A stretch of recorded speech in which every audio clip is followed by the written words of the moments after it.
Okay, we're ready to go. Welcome to the Social Moms of DuPage County YouTube show. I'm your host, Kristi Gorski, and I show off the best of DuPage County from a mom's perspective. Today's episode is one I know so many moms will connect with. I'm sitting down with Jaclyn, the owner of Bev's Blooms, a Wheaton mom who took the leap from a corporate marketing career into full-time floral design and opened the most beautiful shop right in Wheaton Town Square. We're talking creativity, motherhood, and what it really looks like to build something of your own in this mom season of life. If you are curious about moving to the Chicago suburbs or even just thinking about it, I have a guide for you. My Chicago Suburbs cheat sheet goes over everything you need to know. Parks, playgrounds, pools, everything a mom would want to know about moving to the Chicago suburbs is in there. I'll link it in the description for you so you can grab it right now. Thank you so much, Jaclyn, for inviting us here. Bev's Blooms is absolutely beautiful. It's such a beautiful backdrop for this episode. I'm so excited to share it with everyone. If somebody were to walk into Bev's Blooms, what would you want them to feel before they even notice the flowers? I think a sense of calmness, really. I designed this store to be very moody and serene for the environment. That definitely helps. I think the first thing that people notice are either the flowers or the plants, but then the second thing is always the smell of our store, because we have our own custom candle too. So I feel like those three things mixed together really help everyone still feel calm and at ease while they get to shop around. So you didn't start out being a florist. Correct. So take us back to those pre-Bev's Blooms days when you were in corporate, and how did that get us here? I actually have my corporate boss to thank for all of this. When I started working for him about 14 years ago, he forced me to take care of our office plants, and then I got a green thumb. I was forced into making our flower arrangements at our events out of my hotel room, and I loved that. I always told him that I didn't have a creative bone in my body, and he is very creative, and he was like, you do, you just don't know what your outlet is. So for 1 year for Christmas, he got me a camera. And gave me a photography class at the Chicago Botanic Gardens because I love flowers so much. So all the artwork in the store is all of my own, which is really cool. So that's another creative outlet that I have. And then I did that for, like I said, about 14 years, which is crazy. And I'm actually the crazy person who's still doing it now because my boss is helpless, as most men are, I feel like. So I do that in the mornings, and then I open up Bev's Blooms, and I do that the rest of the day. Isn't it crazy that you just said you don't have a creative bone in your body, and then look what you created 14 years later? I know, it's wild. I always was like, I'm just an athlete. I'm not the artistic person. And now I look at this every day when I walk in, and I'm like, wow, this is my own. Yeah, you did this. Yeah. It's so cool. So a lot of moms feel the pull between stability and creativity.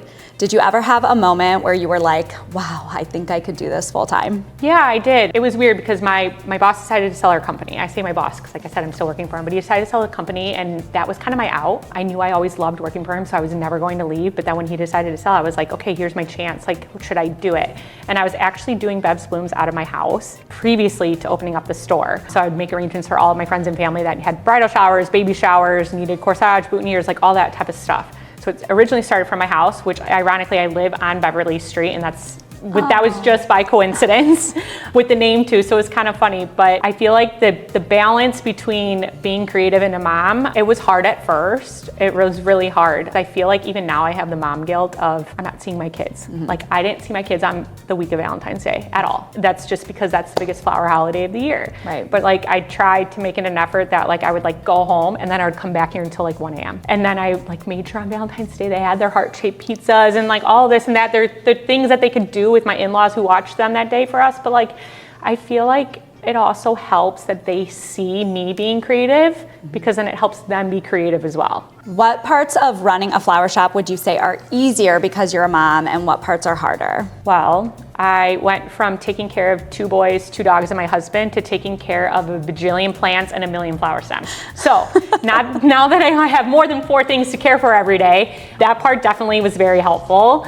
I think it allowed me to be on top of everything like you kind of have to be, and you have to make a routine in the schedule, whether it's the watering the plants or cutting the flower stems, changing the water, this and that, doing inventory. It's everything has its own schedule. And I feel like when you're a mom, you're just juggling so many different schedules. Like it's like 4 kids. It's like where this one has to go there, this one has to do this. And the shop really is like that too. It's like one day I'm over there, one day I'm over here doing something else. That's awesome. That's so cool. If anybody can handle it, it's a mom, right? Yes, for sure. Yeah, you know how to keep the schedule, you know how to keep the house running and running a business. I mean, you've had all those skills from your corporate career, your mom life, and so it's like the mom's the right person to do it, for sure. Totally. What's something you think people romanticize about opening a small business that you could laugh at now?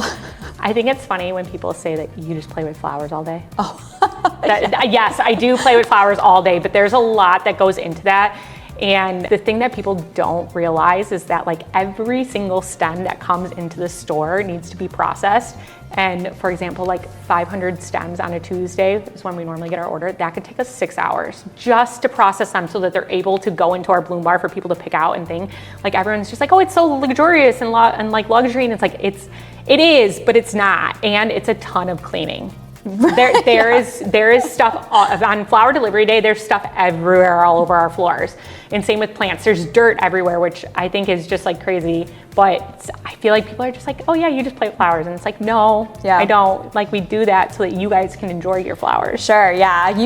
They get to see the pretty side of it, but Totally. You did all the dirty work. Yep. I'm also in an industry where people see the luxury of it because I'm in real estate, and people think that it's a lot of playing in people's houses, and the part where I'm actually seeing houses is like a very small portion of what I do. Totally. And the showings take up 10% of what I'm doing. It's like a lot of hard work, a lot of marketing, a lot of behind the scenes, a lot of paperwork, and we definitely like have to fight for our image because it's not just like you think it's pretty because that's the part that I'm showing you.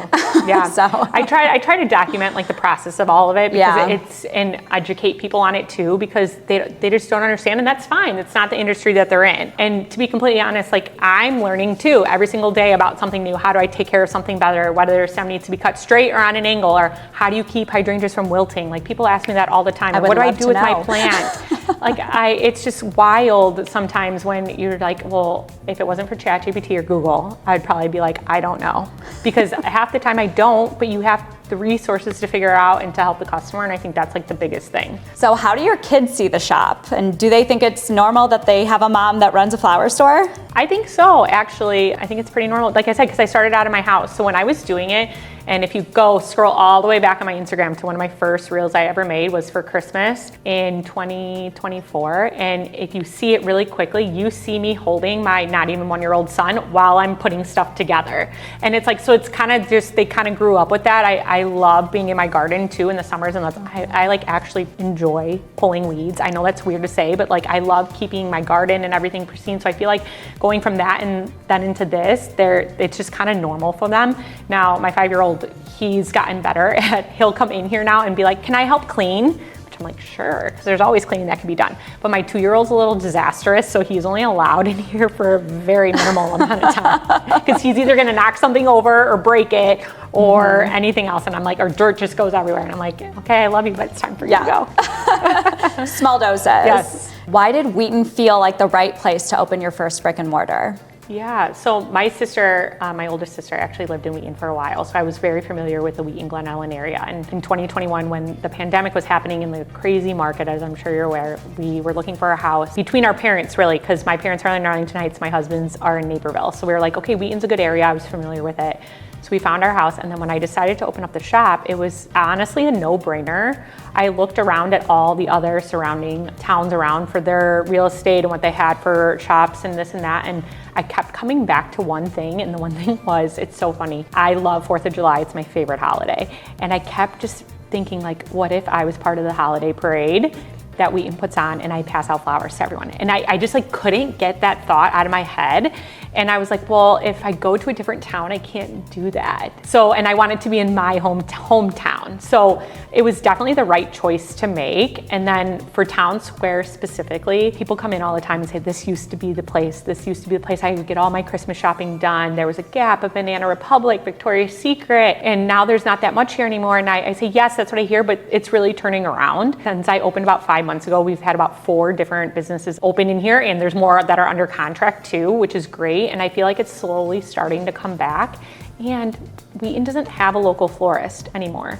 After Andrew's Garden closed, there really isn't anyone left in here, and I feel like the South Wheaton really needed this type of store that I've created, and I'm just like really happy to be in the South Wheaton Town Square area. I have that same experience that Wheaton Town Square used to be the place. Like, the Gap was my first job, and then I did a stint at Francesca's too, which like we're sitting in the old Francesca's. We are.